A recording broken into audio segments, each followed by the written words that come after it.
All right, what's up everybody? My name is Ethan Levy. I'm here to talk about starter packs. So really interesting case for me. I've been doing game development for 10 years. I've worked on, it's like 36 or 37 shipped titles at this point.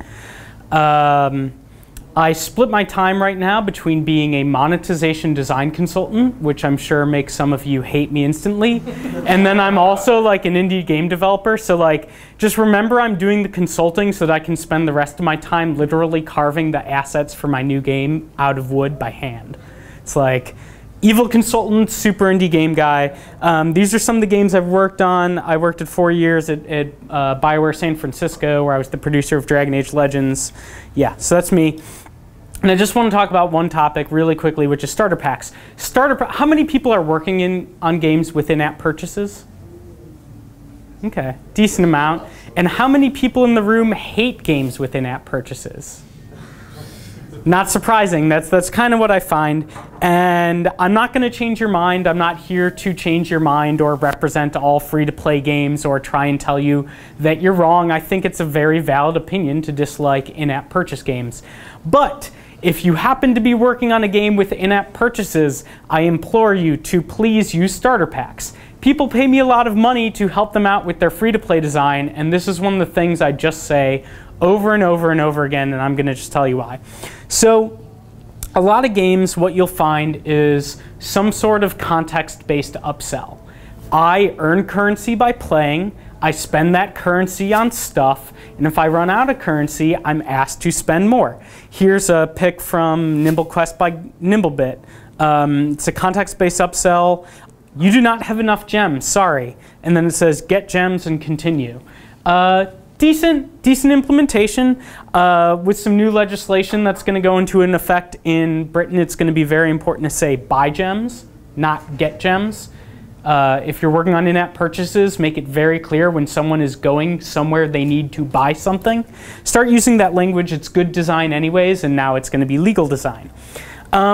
Another common case, this is Peacekeeper by Berserk Studios, and it's important that I only put screenshots of games up that I think have value to them. Like, if I'm using these as not the best examples, but I think they're good games. Otherwise, I wouldn't put them up there. I try and only slag on games if they're shit, if they're my games. And I've done plenty of that. So here's Peacekeeper by Berserk Studios. This is triggered when you try and buy something and you don't have enough coins. You seem to be lacking money. Do you want more? No, yes. And it should be, would you like to buy more? And then it takes you to a purchase wall if you say yes. And here's another example, which is even more context sensitive and even less obvious. Kingdom Rush Frontiers, which is fantastic. If you go to the store, I've got 334. I try and click something with 500. And this guy points an arrow and says, you need more gems. Now, that's like really subtle, and if you're the type of person who hates in-app purchases, which a lot of game developers who hate in-app purchases are, like, you end up doing things like this, where it's really kind of difficult for the player.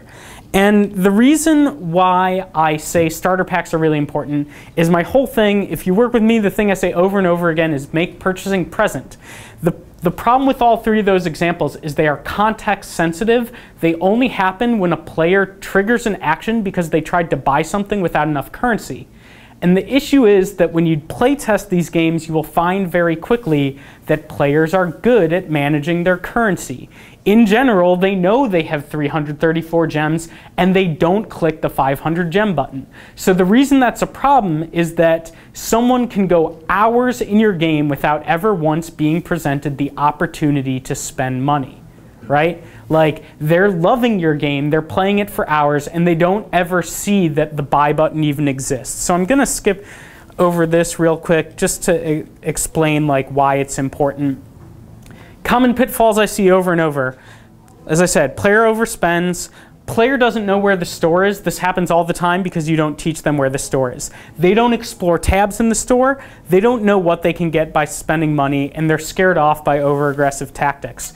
A starter pack is really nice because when someone's been playing for 45 minutes, which means they're having fun in your free game, otherwise they would have quit already, you can say, here's this incredible value. Here's $20 worth of value for $5. Here's $10 worth of value for $1. You can get it until you're level 7. please buy now. They love the value.